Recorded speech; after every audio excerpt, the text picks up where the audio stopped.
मुजफ्फरपुर की एक लड़की बलात्कार के बाद चाकुओं से गोद डाली गई और उसे इलाज के लिए पटना आना पड़ा।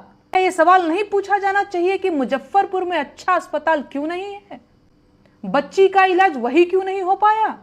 मोदी जी की नसों में सिंदूर बहने से बिहार की स्वास्थ्य व्यवस्था कैसे ठीक होगी? क्या मोदी जी की नसों का सिंदूर उस बेटी की जान वापस ला सकता है जिसको बलात्कार करके मार दिया गया? उस बेटी की मौत की जिम्मेदारी सरकार के मत्थे क्यों नहीं मढ़ी जानी चाहिए? बिहार के मुजफ्फरपुर में 11 साल की लड़की का क्रूरता से बलात्कार किया गया और चाकुओं से गोद दिया गया।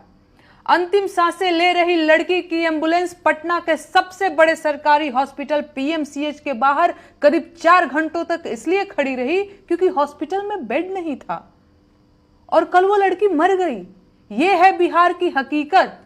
और आप लोग मुझसे सवाल पूछते हैं कि सरकार से सवाल मैं क्यों करती हूं?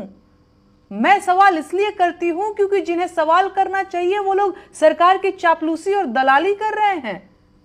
मैं सवाल इसलिए करती हूं क्योंकि मैं बिहार की इस दशा को नहीं देख सकती और मुझे इसमें सुधार चाहिए। मैं सवाल इसलिए करती हूं क्योंकि मुझे प्रेम है अपने बिहार से, लेकिन मैं मूर्ख नहीं हूं। मैं जानती हूं कि बिहार के लोगों के साथ बहुत बड़ी ठगी हुई है और उन्हें अभी भी ठगा जा रहा है। मैं खुद चाहती हूं कि बिहार के लोग बिहार पर गर्व करें, बिहारी होने पर गर्व करें और पूरा देश बिहार और बिहारियों को सम्मान की नजर से देखे। लेकिन जो सच है वो ये है कि बिहार इस वक्त बहुत बुरी हालत में है और इस बात पर बिल्कुल गर्व नहीं किया जा सकता। हर वो आदमी बिहार को ठग रहा है जो बिहार वालों को बिहारी होने पर गर्व करने के लिए कह रहा है। अरे किस बात पर गर्व करना है भाई आपको? बढ़ते अपराधों पर या भयंकर बेरोजगारी पर, गिरते पुलों पर या बर्बाद हो चुकी शिक्षा व्यवस्था पर? किस बात पर?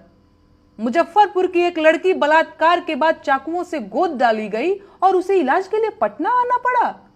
बिहार की कानून व्यवस्था का हाल तो पूरी दुनिया जानती है, पर क्या यह सवाल नहीं पूछा जाना चाहिए कि मुजफ्फरपुर में अच्छा अस्पताल क्यों नहीं है, बच्ची का इलाज वही क्यों नहीं हो पाया?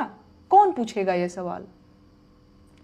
मीडिया तो सरकारों की चापलूसी और कराची पर मिसाइल दागने में व्यस्त है और आम जनता मोदी जी की चुनावी रैलियों में जाकर दिहाड़ी कमा रही है, मंच पर खड़े मोदी जी का पराक्रम सुन रही है, मोदी जी की नसों में सिंदूर बह रहा है और आम जनता बिरयानी पैकेट के इंतजार में सारी बकवास सुनती जा रही है। तो मुझे बताइए अब क्या किया जाए?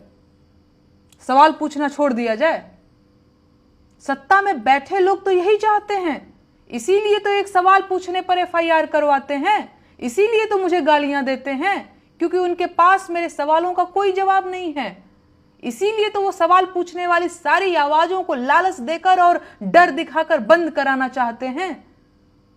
मुझे बताइए, मोदी जी की नसों में सिंदूर बहने से बिहार की स्वास्थ्य व्यवस्था कैसे ठीक होगी? क्या मोदी जी की नसों का सिंदूर उस बेटी की जान वापस ला सकता है जिसको बलात्कार करके मार दिया गया? उस बेटी की मौत की जिम्मेदारी सरकार के मत्थे क्यों नहीं मढ़ी जानी चाहिए? उस बेटी की मौत उन सब के सिरों पर मढ़ी जानी चाहिए जो सरकार से अच्छे अस्पतालों की मांग करने की बजाय बिना बात बिहारी होने का गर्व करते रहे। और वो सारे कलाकार, लेखक और नेता भी इस पाप में भागीदार हैं जिन्होंने सरकार की चापलूसी की और बिहार वासियों को ठगने में सरकार की मदद की। बिहार के लोगों के पास क्या नहीं है? मेहनत करके शहरों को महानगर बना दिया, देश चलाने के लिए हजारों आईएएस बिहार ने दिया, देश को विद्यापति और वशिष्ठ नारायण सिंह जैसे विद्वान बिहार ने दिया, कलाओं की धरती है बिहार। लेकिन हम इस सच से भी मुंह नहीं मोड़ सकते कि इस वक्त बिहार अपने सबसे बुरे दौर में है और सरकार बिल्कुल नहीं चाहती कि आम बिहार वासी इस मुद्दे पर बात करे। सरकार पूरी ताकत लगा रही है कि बिहार का चुनाव बिहार के मुद्दे पर न होने पाए।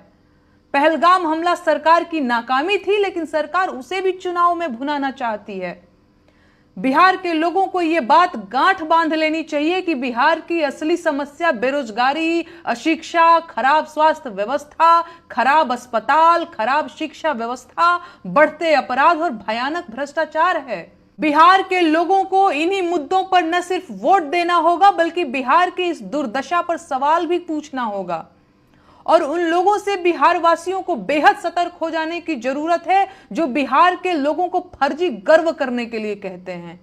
ये लोग आपके दुश्मन हैं, ये लोग सरकार के एजेंट हैं जो बिहार की दुर्दशा से बिहार के लोगों का ध्यान भटकाना चाहते हैं।